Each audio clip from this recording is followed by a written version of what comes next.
And now it's time for Healing from Within with your host, Tony Valen.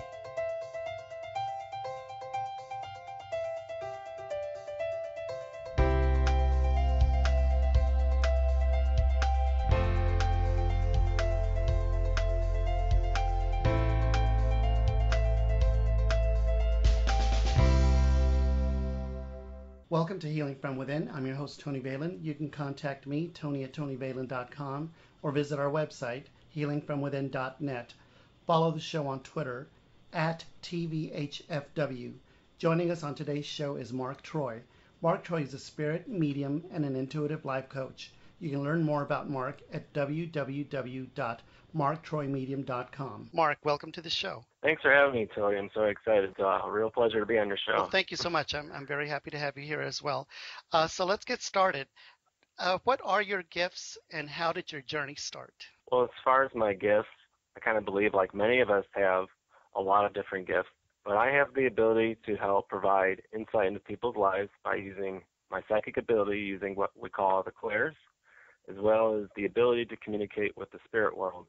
But as far as my story goes, like right now, I'm a typical average 33-year-old guy that just happens to talk to spirits. Maybe that part's not so normal, but as far as my story goes, as far as I remember, I was a child, and I was really, really young. And now we can backdate it back to like probably I was 3 years old. And I recall it just like it was yesterday, seeing it for the first time, laying in my bed. I kind of woke up. I was taking a nap. It was early evening. And I sat up in my bed and I looked over a few rooms from my bedroom, and there was a figure in white, like all white. It looked like a woman. And I didn't know, too much about the stuff. I was too young, but I knew that was something that wasn't normal. So I kind of got scared, but I was really intrigued too, and I thought it was super cool. Kind of in my earlier years, my dad would watch a lot of paranormal shows, so ghosts were a topic that I thought was super cool too. So I wasn't totally terrified, so I was intrigued. I kept staring over there, and finally it just kind of faded away. So I was kind of sad. Here's my only opportunity to see something like this. This is cool. I told myself maybe if I look the other direction, it'll come back. Maybe if it sees me not looking at it, it'll come back. And it did, sure enough. I could see it in the corner of my eye as I turned my head away. And I kind of play this game, not just that night, but nights to come, to continue on. And it happened for quite a while. The reason why I really believe that I was that young, 3 years old, because later in life, when I started doing mediumship, I really realized that was my grandma. And my grandma had passed when I was 3 years old. So that was her way of kind of coming back and visiting and seeing how everything was. But I don't know 100% if she really, from what she tells me, when I kind of go to the spirit world, she said she didn't really know for sure that anybody would see her, really. So it was a little bit of a surprise to her, but, when she knew I could handle it, it was okay. But she came actually around my father a lot growing up, but in different ways. She would give him a little clues here and there, like put a vial of Mary, those things they hand out in church. She kind of would put it in random places, and he would find them, and he'd be like, "What is this?" But never a believer. So in my house, it wasn't really something that it was okay. It was kind of like it was either too magical or it was just not really talked about. So it kind of went away, my experiences with the other side in my teenage years, because in my opinion, it was stress and anxiety that really blocks all this stuff. And I had a lot of it. And it wasn't until I got to my early 20s where I got my first reading, and then the psychic said to me, and he was a pretty well-known psychic detective, he actually, kind of told me, hey, if you want to do this stuff, just say yes, and I can make it happen. And that's when I kind of, I had so much self-doubt. I was like, no way, it's, So, but everything he kind of said in that reading kind of came true. It kind of started my journey down the road of studying other religions and learning meditation. And I learned martial arts, which really helped me with energy and chi and silencing myself and really developed my psychic skills that way. Eventually got a part-time job when I was only 23 years old, or 22, 23, reading auras and reading palms at local restaurants where I looked like I was 16. I'm in there with a bunch of, older, adults that were kind of like, who's this kid? But it was important. I kept going on. I would open the door and close it to the psychic world. I would do it part-time, maybe take 6 months to a year off, then open the door again, close it again, open, close it, those things. But it was really until my father passed away in 2010 where I kind of started to say, I kind of have to do this, and get really serious about it, and I really want to explore. And that's when I really, about a year later, I really got into mediumship, like true mediumship. Mm-hmm. And now it's what I do. It's evidential mediumship. So now it's full time. It's the real deal. So that's kind of how it went for me. You were saying that this psychic said he would help you, or if you wanted to do this, he would help you. How did he help you? Well, he said verbatim, which I know is not totally true. He said, I don't even know how I asked him, but he kind of just looked at me and said, I can give you the gift, which is impossible. Like a psychic can't give you the gift of being psychic. Right. That's not true. But he was really old school, like really, really old school. So, he had different ideologies, and in a way you can help facilitate people's abilities and give them advice. You can tell them to learn how to meditate, which he did indirectly. I mean, I said no to him giving me the quote-unquote gift, but he told me I would, get into meditation, which at the time I was like, yeah, right, dude, that's not going to happen. Right. But sure enough, 2 years later, I was doing it. Yeah, and he also predicted me to get in martial arts, which I learned a lot about energy and, how to control energy. And my first martial art teacher was actually psychic too, and he did readings. So he wanted us to develop everything. He wanted us to develop our psychic ability and our martial arts. So, I learned a lot, and so that's kind of how that went. Very interesting. So do you think that also yoga would help someone connect better? Oh, yes. I think yoga, especially when we talk about chakras, a lot of people say that there's an imbalance in their first chakra, the red root chakra. Mm-hmm. Yoga and exercise are perfect to kind of ground yourself, and that's yoga and basically kind of like walking meditation, but yoga is really, really, really good for that. It not only grounds your body, it grounds your mind, and you're in the present moment. Like when you're doing yoga, you're kind of forced to just be focused on, that. I'm not a big yoga person. I've done it a few times because it's good to stretch, and obviously there's a lot of benefits to yoga. But I know that you're totally focused on that for the hour or however long you're doing it. And that's really what present moment awareness is all about. And if you want to really be good and develop your psychic abilities, you kind of have to learn how to silence your mind. Yoga forces you to do that. It's one of the methodologies that kind of forces you to do that. So it's incredibly beneficial. Well, one of the main reasons that I asked you to be on the show is because I am a subscriber to your YouTube channel. And in your YouTube channel, you have a lot of material that you go over. So one of them that caught my eye and I'd like for you to talk about for the listeners is, can you tell us about the chakras? Mm-hmm. Yes. The chakras, they're basically energy centers that we all have. Obviously, in the physical world, we can't see them, but they're there. They're located in certain areas of our body, and they do correspond to aspects of ourselves. So, you have the first one, the bottom one, which is called the root chakra. It's red. Primarily located somewhere around the tailbone area, that we see it, and it's red. And it kind of has to do with, like, stability issues. It has to do with, some people call it your past, or, there's so many different takes on it. But it's so important to have that developed, or making sure you have that developed, because it's like the base of all the chakras. So without it, the other stuff can't really be in balance. A lot, like I said before, grounding yourself, which is just kind of, maybe walking for a long period of time without shoes on, is a good way to kind of help that root chakra. Mm-hmm. Also, a lot of people with money issues, you can see that sometimes they have a little red in their aura, or their chakra is a little off, and that may be because of just simply they're stressed out about money and have a lot of anxiety. But there's a lot of stability there in the root chakra. Red also talks about family, so all that's kind of there. There's a lot there going on. The second one above that, the sacral chakra, is orange, and that has to do with balanced feelings and sexual stuff, sexual feelings, energy, and all that. If you have an imbalance in relationships in your life, whether that's personal, romantic, intimate, or family, that all can play into that. And it's also, I believe that we have 3 chakras that they have to do with clairsentience. I believe this is one of them. Your intuition or your clairsentience, you have a feeling about something, that chakra right there will kind of stand out. The one above it is your solar plexus chakra. It's yellow.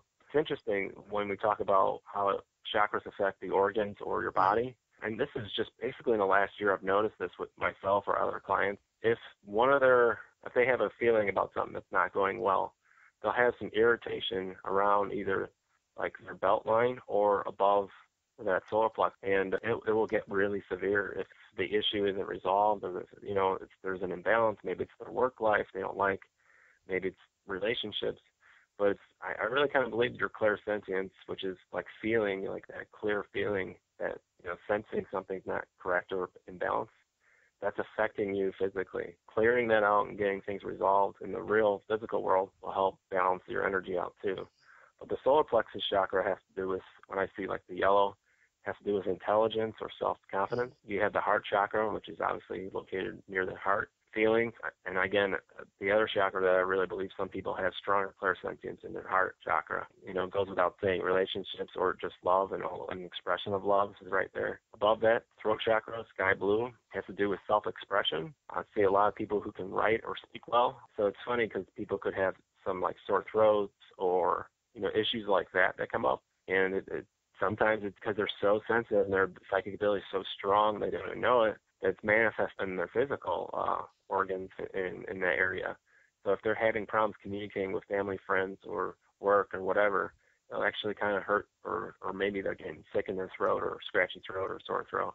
The next one, third eye chakra, located in between the eyes, around the brow area. That's where you see someone who has really good vivid dreams, or their clairsentience is there, and one of the more popular ones that people want to develop. And then the top one, the crown chakra, has to do with your spirituality. Someone's really connected to their higher self. Even intuition is very strong. So that's pretty much chakra 101. Well, thank you. What other material do you cover on YouTube? I mean, you don't have to give us detail, but just more or less give us an idea of the other stuff you offer. Yeah, I'm always sort of rebooting things. I try to bring up things that kind of pop up.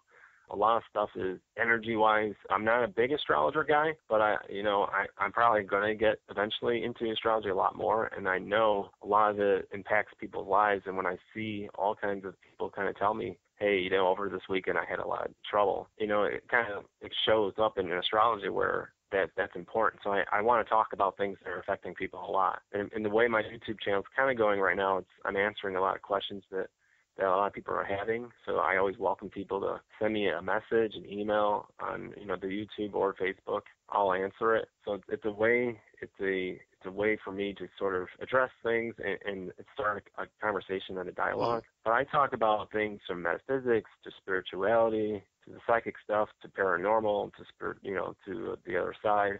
So I have kind of a wide range of things there that's all inclusive of those categories. If our listeners wanted to find your YouTube channel, how would they go about finding it? Well, they go to YouTube and you can type in Mark Troy and I'll pop up, or Mark Troy Psychic Medium, and I'll pop it up. Click on me, subscribe to me, and you'll be able to see my videos and be notified when I have another one uploaded. So that's a good way to do that. Wonderful. And what about Facebook? Do you have a fan page on Facebook? I do. If you go to Facebook, you type in Mark Troy Psychic Medium, you can find my fan page there. Please follow me and like me and all those great things. I always, the thing about social media with my Twitter and my Facebook, I try to daily post an affirmation. And that is my way of sort of giving back. It's sort of like my whole intention was to sort of continue a community that has positive thinking and to help facilitate everyone manifest the stuff they really, really want in their life. And I feel like it's a great tool. It's a powerful tool for everyone. And a lot of people will randomly, message me and say, I just want to say thank you for the daily affirmations or the daily gratitude statements that you put out there. Because it really does, harmonize with a lot of people, and it does resonate, and it does put them on like if you wake up in the morning and you're going to have, it's a tough Monday, and you see in your social media very positive stuff, it really can set the tone for the rest of your day. And so I always tell people, in addition, be careful what you post on social media, because you don't want to put out negative stuff too much, because then that's just creating more. It's like a domino effect. Yeah, and I agree. Affirmations are very powerful. In my next question, I was going to ask you, how do you feel about organized religion and God? Good question. I believe the organized religion has definitely a place in our culture, But I think we're reaching a time where we're going to need to sit down and have a new discussion on how we treat each other without having the organized religious or the political extreme views incorporated, because a lot of our wars are due to because we have such differences in our religious beliefs, in our politics. And I do realize, I do caveat that a lot of it is extreme. It's extreme people. So I'm not saying that everyone who believes in, this or that is like this, because it's not quite that way.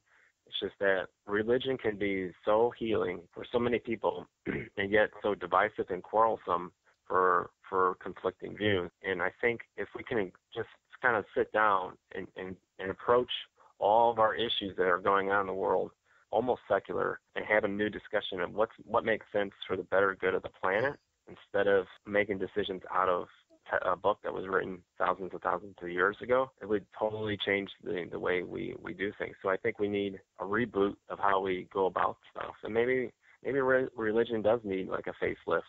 Maybe organized religion does need to be rebooted. I don't think the solution is to take away all the churches, all the temples, and all the mosques, because they're creating somewhat of a rift. I think it's important to keep them there.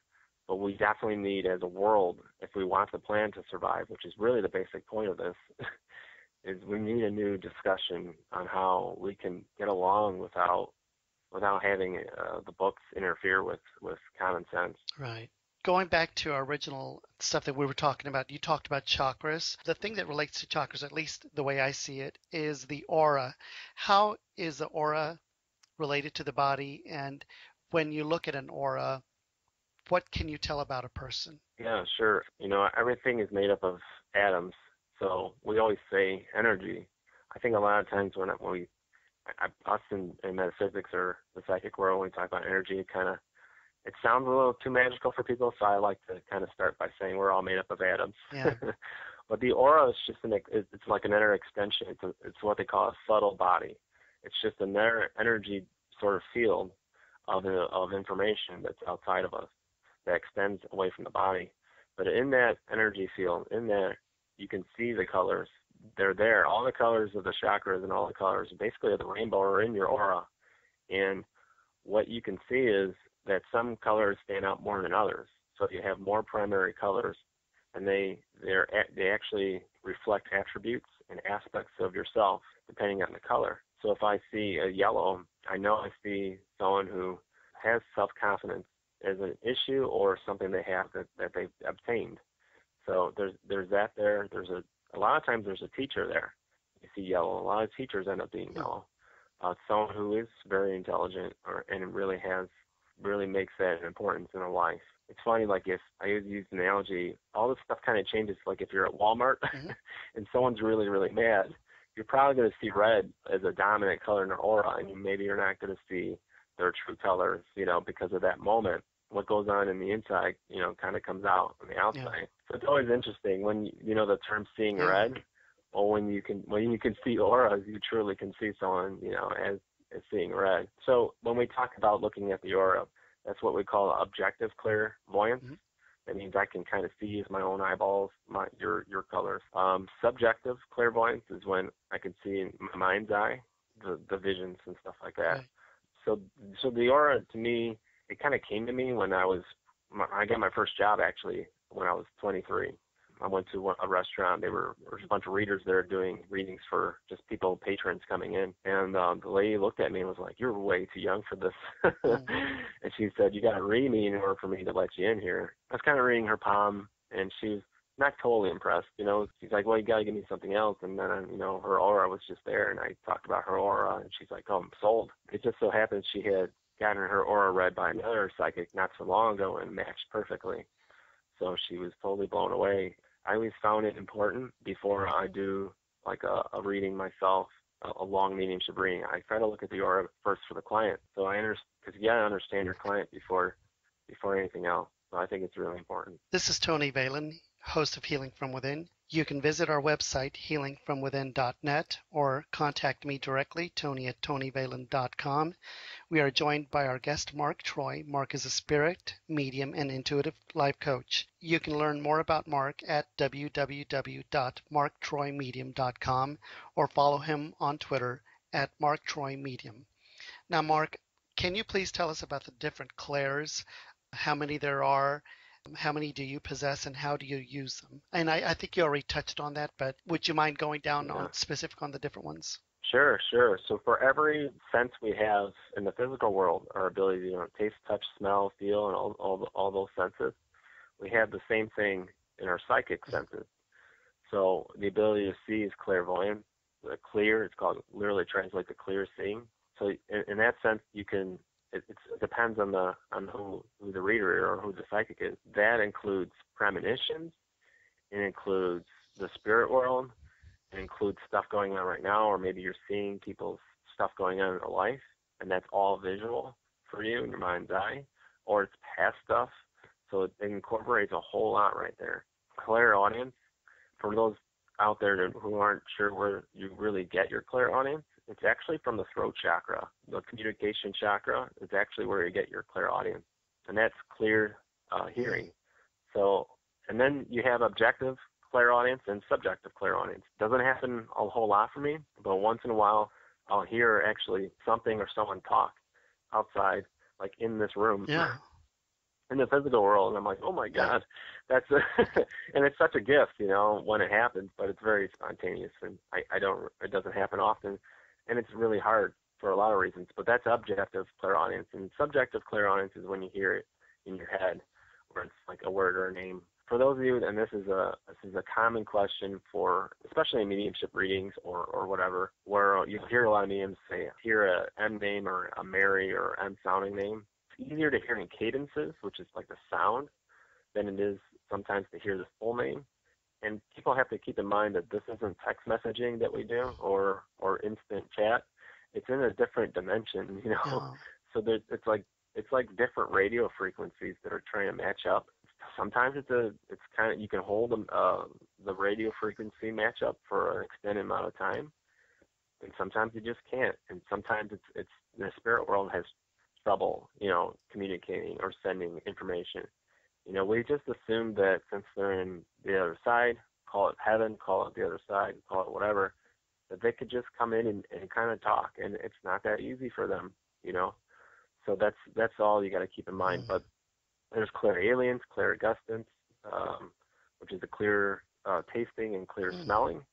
So literally, like, to give an example, years ago, I haven't been on a ghost tour in forever, but I was sort of like a guest, and I was with a team of paranormal people, and I was in a basement of a haunted place, and I tasted like pennies, like a metallic taste, and it was actually my way, the spirit world's way of telling me that's blood. And then I felt 6 and saw like 6 red, and I realized there must have been 6 people who were murdered here or passed away in violent tragedy. And turns out I was right, but I didn't see them. But see, that's the thing. They won't always communicate with you in the same way. So you have to try to be open to all your senses. Clairsentience is clear healing, and in mediumship, I can feel sometimes the personality or feel how they passed away, their ailments or their issues, medically speaking. Sometimes I'll feel a discomfort or a sore or some kind of like that in locations in my body, and that's kind of how that is, or their personality. Then again, I can't pick up personality from everybody, because if they don't want to, I'm not going to be able to, or if they're shy, I'm not going to really be able to use clairsentience. And then lastly, claircognizance is kind of a clear knowing. Best way to kind of explain that is, writers or people who are into creative stuff, where does inspiration come from? They're channeling. That's claircognizance. In a reading, when you're just knowing something, it's sort of inspiration. That's kind of like claircognizance is. What about, can you tell us about the psychic ability of empathy? Sure. Empathy is really when someone can feel and soak up, I like to use the word soak up, the emotions and the energy of others around them. And sometimes it can be very rough on someone. Me, I was an empath from day one. And I had a lot of issues growing up, especially soaking up the energy of people. My family was kind of a little bit of disharmony. And if anyone was kind of arguing or fighting and all that, I would totally soak it up. And I didn't have a way of getting rid of it. And you find that a lot of people who have one-sided relationships, they actually really have that psychic ability of empathy, where they're so used to being the caretaker, that's all they know, so it's sort of they're on autopilot. But a lot of empaths can't go to concerts, or they even struggle going to Walmart. Like on a Sunday morning, that really throws them off. But concerts or big crowds, an empath would kind of feel a little uncomfortable with. Job environments, if it's not kosher with them, it's not, in harmony with what they're kind of looking for, or the energy's off, so totally soak it up. But empaths, the strength of them is that they're really good caretakers. They really do have a great bedside manner. So a lot of them actually go into the healing professions, whether that's this kind of line of work where they're doing energy healing for the soul, or the emotions, or they go into healthcare stuff, or even psychology or the mental health professions. They're always their true gift is their ability to heal. If they can learn how to balance themselves a little bit, which is really not getting too low or too high emotionally, and they kind of put boundaries up, an empath's life was so much more easier, and they can start controlling their energy and their ability, and it really will help them. They'll be able to know what's going on in a person's situation, and be able to talk to them with what we call empathize with them. There's medical intuitives out there that actually have strong empathy ability, where they can go to like a nursing home or a hospital setting, and they go in and they can just feel what's going on in the patient's situation. So there's a lot of those out there that actually do that. So it's a beautiful gift, but it has to definitely be checked. It has to be in control and in balance. And if that can happen, your life gets a lot easier. As an empath yourself, how do you prepare for a reading, and how do you protect yourself?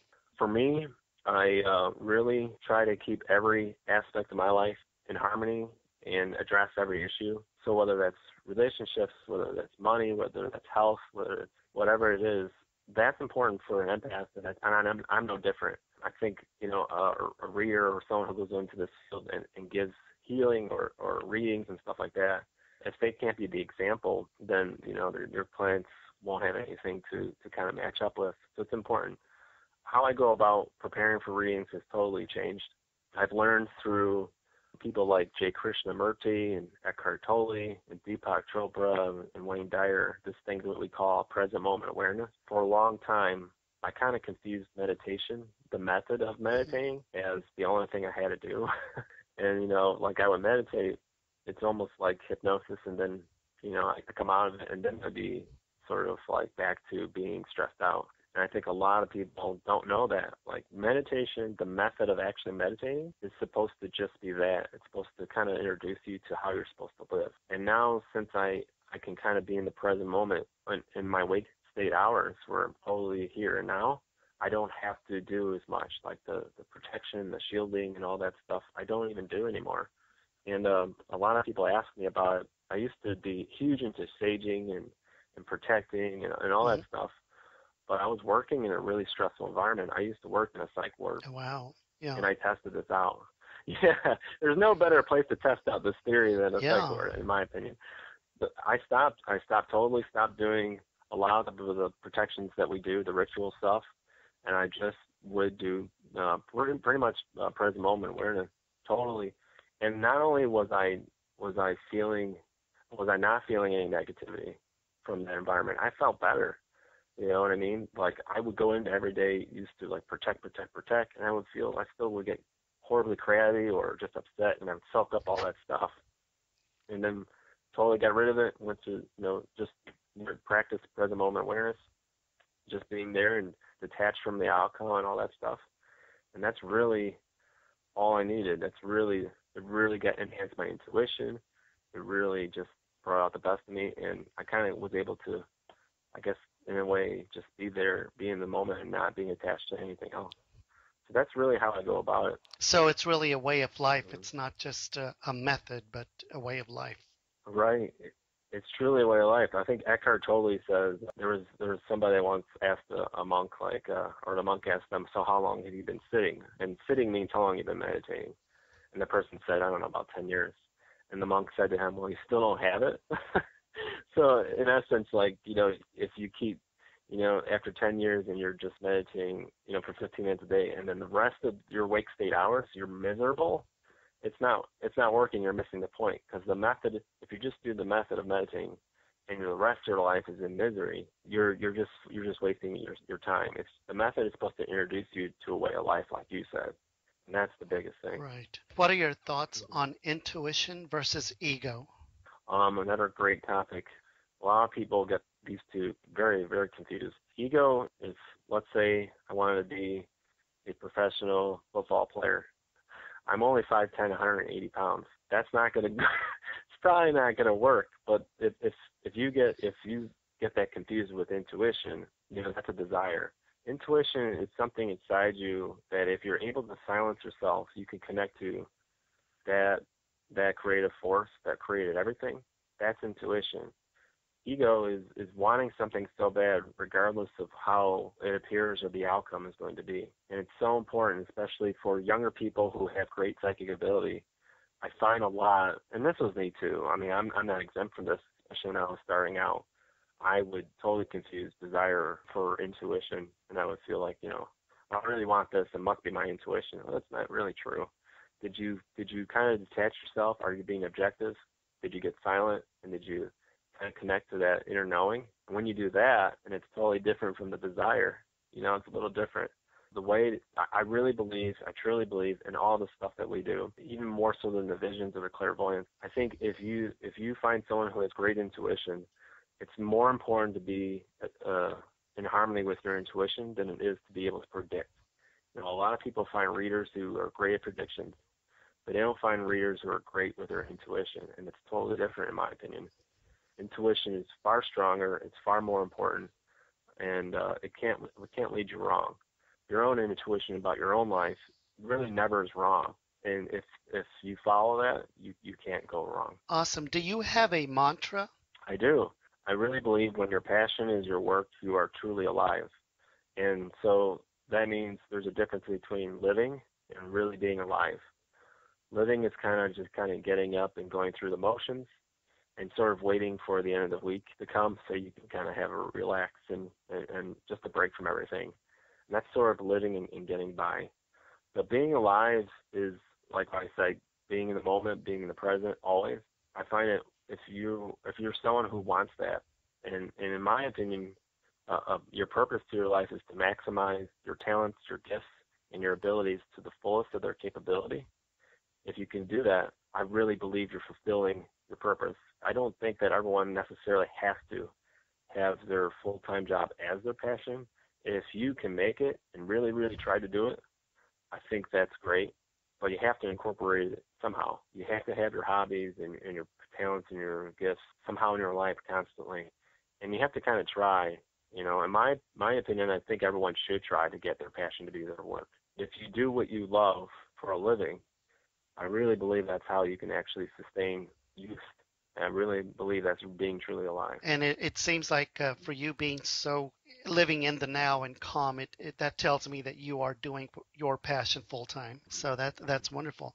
What about daily affirmations? I do it. Yeah, I usually Twitter and Facebook. I'll put out there usually it's daily affirmations where more or less gratitude or stuff like that to sort of help manifest. Anyone in my network really to kind of help them share an ideology of what we want in our lives that's positive. And I always tell people, always in your affirmations, include every aspect of your life. Because I'm a big believer of writing affirmations every day. A lot of people in our work do it 20 minutes a day or more. And I've heard so many different stories about so many things that manifested because of it. It's just truly amazing. But obviously, when you write these things out, just because you have something doesn't mean that you shouldn't include it in how you're thankful. Like, we take for granted our health and our safety, every day. And I incorporate that in my daily affirmations to the personal ones that I do on my own, where I'm grateful for having great safety now and great health now.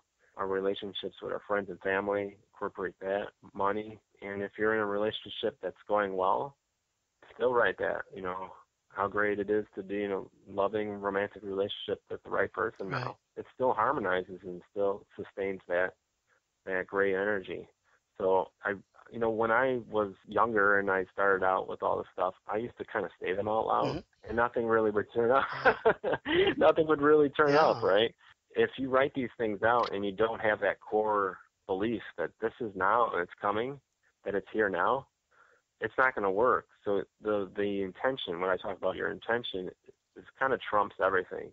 If you really have that belief that that you are worthy of all your dreams, they will come now.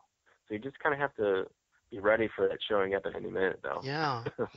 The other questions I want to ask is, what do you think about synchronicity and deja vu? Yeah, so these are really cool topics, too, that I like. Synchronicity and deja vu, there's so many different theories and ideologies out there about these things. Some say deja vu is your way of your mind, like, trying to process what's going on, and it can't catch up. That's why it feels like you've already done it, but in reality, it's just your brain that's processing so much. That's one way of looking at it. There's not exactly, we haven't really solved the riddle yet. Some people believe deja vu is a past life experience, but what I really believe is deja vu, it depends on the deja vu. I always say, listen to what you felt at the time. Sometimes it's a true premonition, and it's not something from the past. But other times, I kind of believe, before we get here, before we start our life in the physical world, I believe we have already a knowledge or an inkling of what we have to go through to some extent. I do believe we choose some things that we do in our life before we get here. I really believe it's a choice. Not all of it, because you need free will. And I think deja vu and synchronicity both are sort of the universe's way and our own soul's way of kind of like nudging us along the way to give us a clue that, hey, you're on the right track. When something in synchronicity, it's like whatever's going on kind of shows. Like that term synchronicity came from Carl Jung, who was talking to a client who had a dream about this rare Asian beetle. It's an impossible beetle that's so ancient it wouldn't show up anywhere. But it ended up actually showing up at the window right as they were talking about it during that client sort of consultation.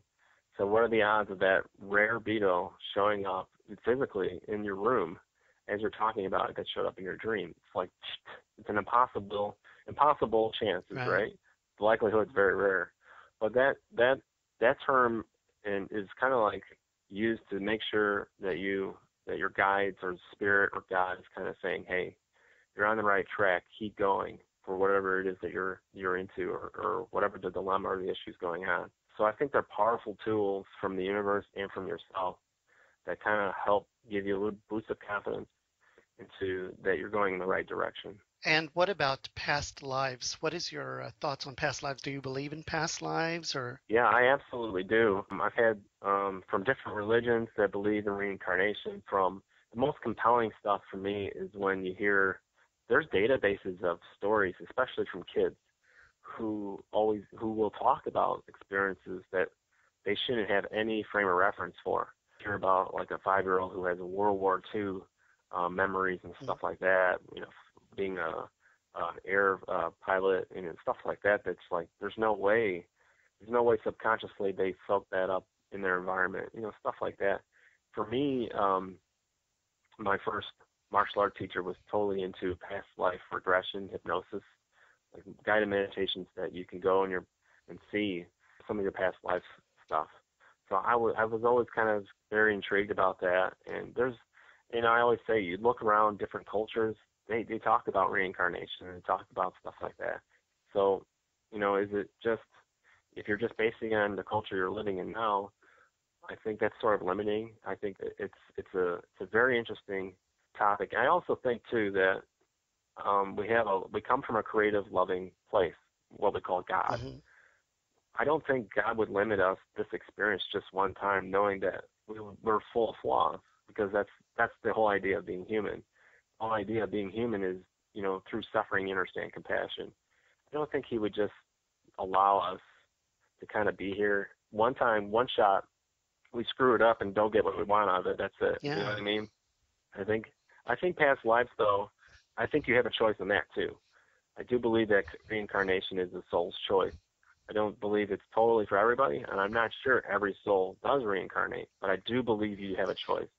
So I do believe. And what do you think that choice is based on? You think it's based on life lessons, or? I do. I believe it has to do with a plethora of things. It has to do with life lessons. It has to do with evolution of the soul. It has to do with, free will is so important, not just in this world, but in the other world. I believe free will still exists and is still important on the other side as well. It's interesting. I think if you're choosing to be in a family that has descendants that believe in a certain religious dogma or ideology that doesn't believe in past lives, I think you chose that on a soul level. But I do believe it has to do with, like you said, life lessons. And then when you go on the other side, you're learning lessons there too. So there's worlds within worlds on the other side that you're experiencing. And the two worlds, they both depend on each other. Like that saying, what happens above corresponds to that which is below, and vice versa. Yeah. It's all in harmony. And what are your thoughts on spirit guides and angels?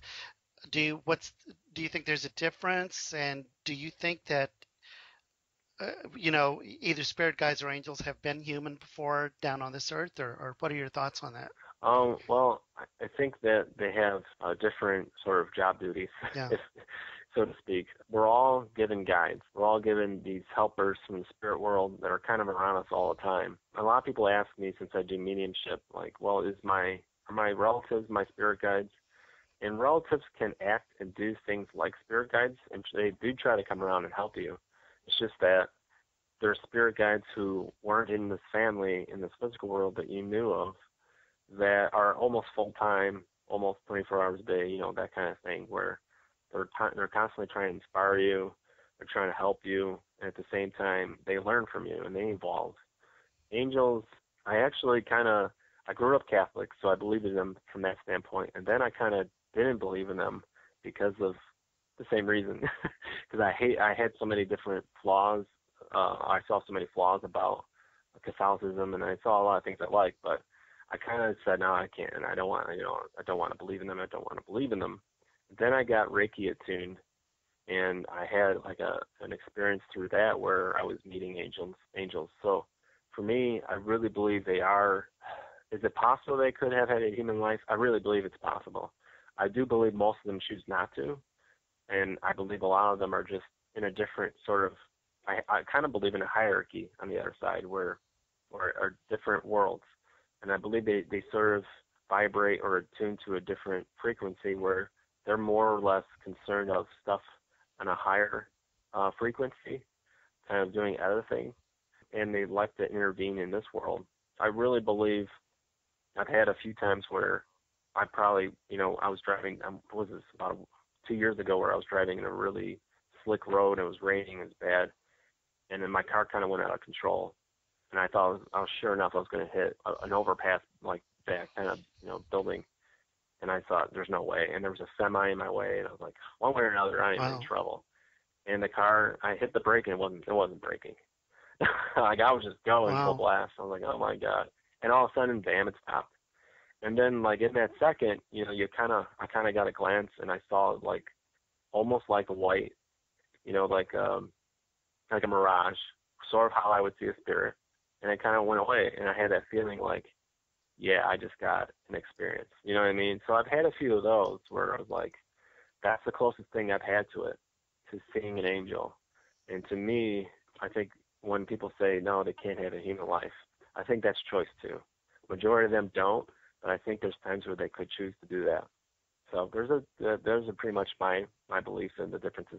The last question I had for you is, and I saw this, I think it was on the stuff that you talk about. You mentioned a blue moon. What exactly is a blue moon? So like a lot of things in stuff that we do, the paranormal and metaphysics and psychic and spiritual stuff, a lot of people have different takes on things. Some people believe a blue moon actually talks about just a second full moon in a month. That's all. So anytime you have 2 full moons in a month, that second one is the blue moon. But there's other people that say no.